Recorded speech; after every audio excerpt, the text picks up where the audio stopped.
Thank you, Sam. Look at this beautiful piece of wood.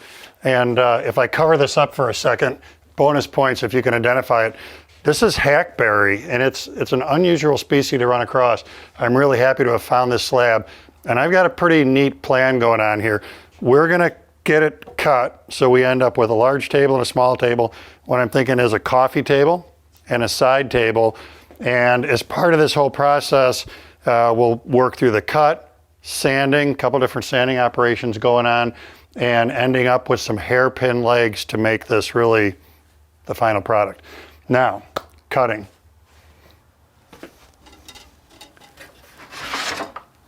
If at this stage of the game, what I wanted to do was simply cut this into a square-ended slab, I would do that with the track saw. Or if we were doing a waterfall table, you've probably seen those out there, they're very popular. If we were doing a waterfall table, we'd be cutting a miter on these pieces, same deal. I would do that with the track saw. But we're gonna do something to give this a little bit more organic look. What I'm thinking is, on the end of the small table here, I wanna have a curve. And from a design perspective, what I'm after is that when this table is done and this table is done, you'll be able to see in a puzzle piece sort of way, the way that they're actually one big slab originally. So,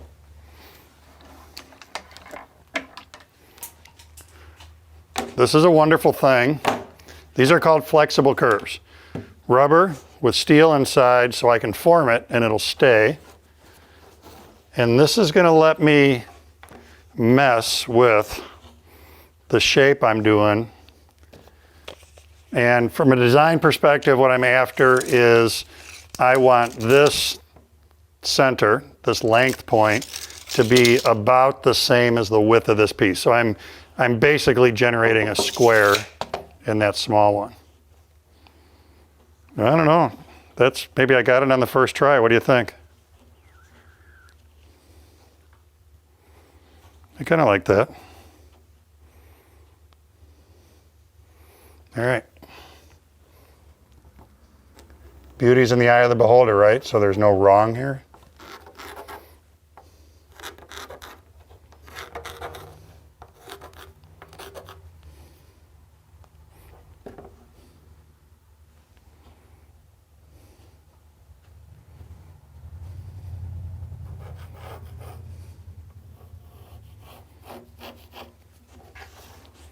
Yeah. Now, we're going to do the work with a jigsaw, more specifically a Triton jigsaw. And let's talk jigsaws for a second.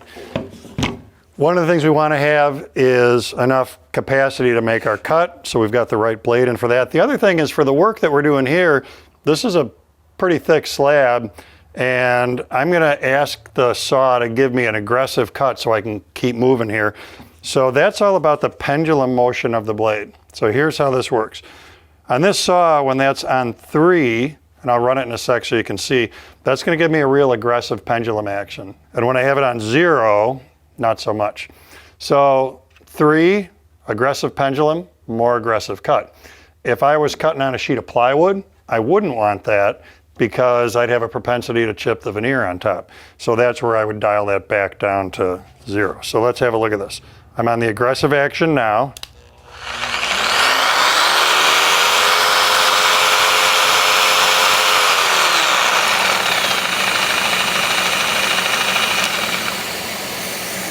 Go to unaggressive.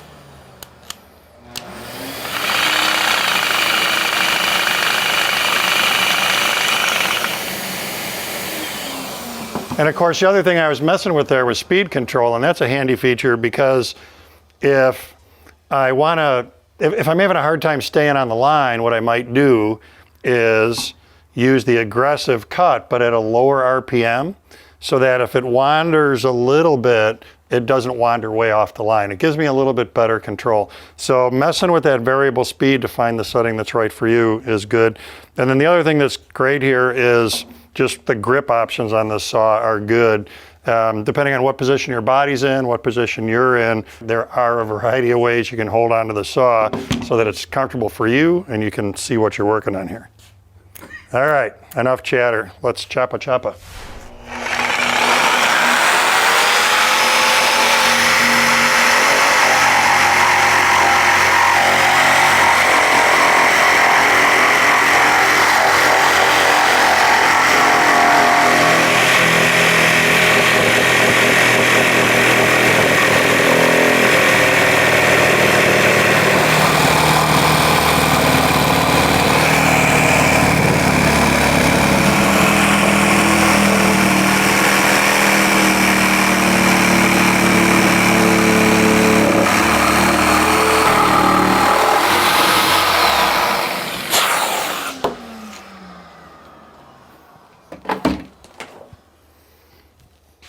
This is fun. This is a cool table, cool project. Now, the other thing about our setup here is you saw when Sam and I carried the slab in, we've got the 2x6s set up so that we're spanning the length of this, because of course at this stage of the game, when I made that cut, if we weren't supported, these would have collapsed. So far so good. Next step, we have to launch into the world of sanding.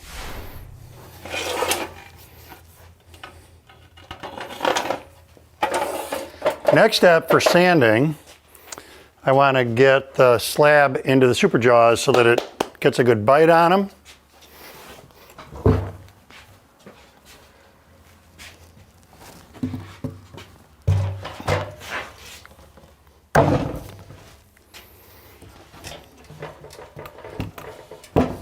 And I'm not chasing the slab around.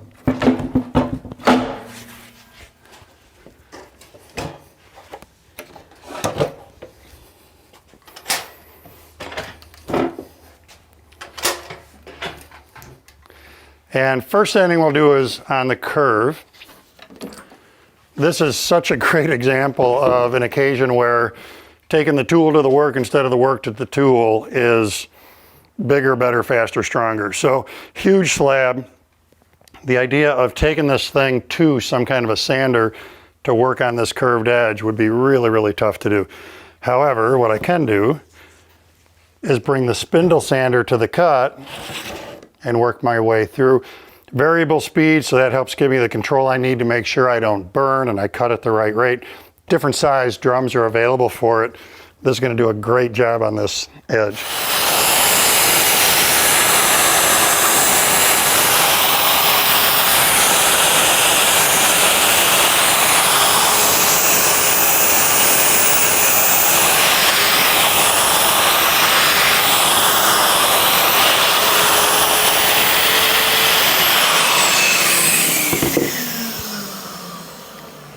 It's really smoothing out nice, and one of the things that's really fun is by cutting this end off. Look at the spalting that was exposed right there. So it already looks neat. When we get finish on this, it's really going to help accentuate those spalting lines. Now, one of the things I like doing with these live edge slabs is not leaving the corners super sharp, because when we look at the other edges, they're all organic. That's the original outside of the tree right there. So I want to do something here and on the other end to give this a little bit more of a natural look. And I can do that with another sander. My next round of sanding I can do with a random orbit sander. And we've got some cool stuff going on here. 2 settings on the sander. When it's set here, that's my fine sanding. That's what I'm going to use to get the top ready. Here, it's more aggressive, gets a little bit more toward the category of an angle grinder. And for what I'm about to do, I want to be on that coarse setting.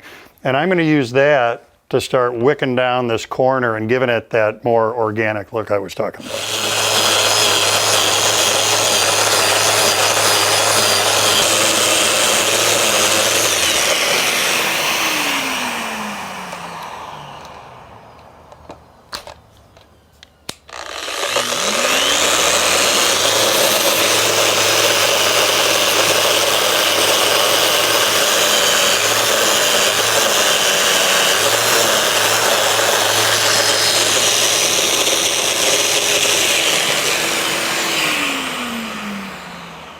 I like how that's starting to look. I'll do a little more detailing there, but I'm kind of after this effect of like, that's kind of how it came off of a chainsaw or something, you know, something that's a little rougher looking.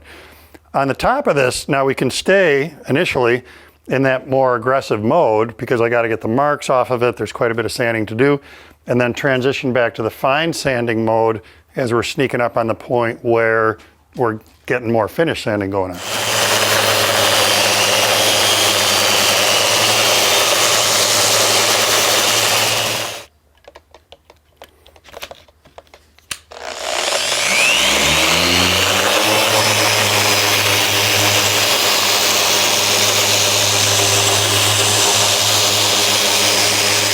It's really coming along nice. I have got a fair bit of sanding yet to do. I'm only on 80 grit. I'm going to march my way through the grits and then see if I can get some finish on this, and we'll come back and see what the finished tables are going to look like.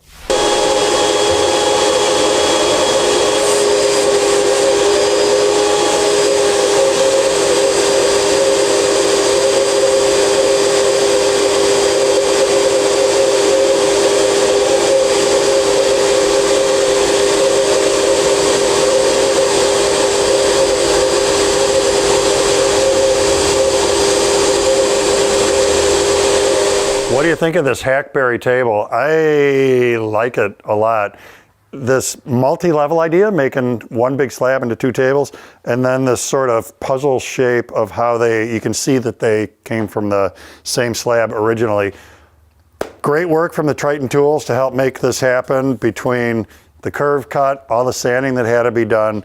So overall, I love the look of this live edge table, and hopefully you got some good information out of this that'll help you with your next big live edge project.